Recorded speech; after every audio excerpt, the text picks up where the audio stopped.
ఎందుకు మరి కేసీఆర్ గారు గణించినప్పుడు దాదాపు 20-23% వచ్చినటువంటిది 23%. మీ రేవంత్ రెడ్డి గారు అంటే మీ క్యాస్ట్ సంబంధించిన రేవంత్ రెడ్డి మన క్యాస్ట్ సంబంధించిన రేవంత్ రెడ్డి చేసినప్పుడు ఎందుకు 15-16% పడిపోయింది అది? అంటే జనాభా తగ్గిపోయిందా లేకపోతే మైగ్రేట్ అయ్యిండ్రు అనుకోవాలా? లేదు ఇప్పుడు కేసీఆర్ 23% అగ్రవర్ణాలు లెక్కిచ్చిండు, లెక్క చేసిండు. తర్వాత ముస్లింలు కాక అన్నాడు. తర్వాత ఈ రేవంత్ రెడ్డి గారి ప్రభుత్వం వచ్చిన తర్వాత 15% కుదించిండ్రు. దీంట్లో ముస్లింలు ఏం చేశారంటే, ముస్లింలు కూడా అగ్రవర్ణాలకే వాళ్ళు కొంతమంది ఏం చేశారంటే, మా యొక్క బీసీ రిజర్వేషన్లు ఎక్కడ పోతాయో అనే దాని మీద కొంతమంది బీసీలకు వెళ్ళి, అదేవిధంగా కాపులు ఓసీలు, అంటే కాపులు ఆంధ్రలో అగ్రకులాలే ఉండరు. అట్లనే హైదరాబాద్లో స్థిర నివాసం ఏర్పరచుకున్న వాళ్ళు అనేక మంది కాపులు కూడా ఇక్కడ ఉన్నారు. వాళ్ళు కూడా బీసీలలో కొంతమంది మేము బీసీ అనేటువంటిది 300 కాపు కింద.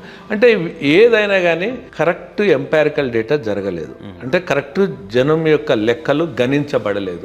అందుకొరకే ఇది తప్పుడు లెక్కలనే నేను చెప్తున్నా. నేను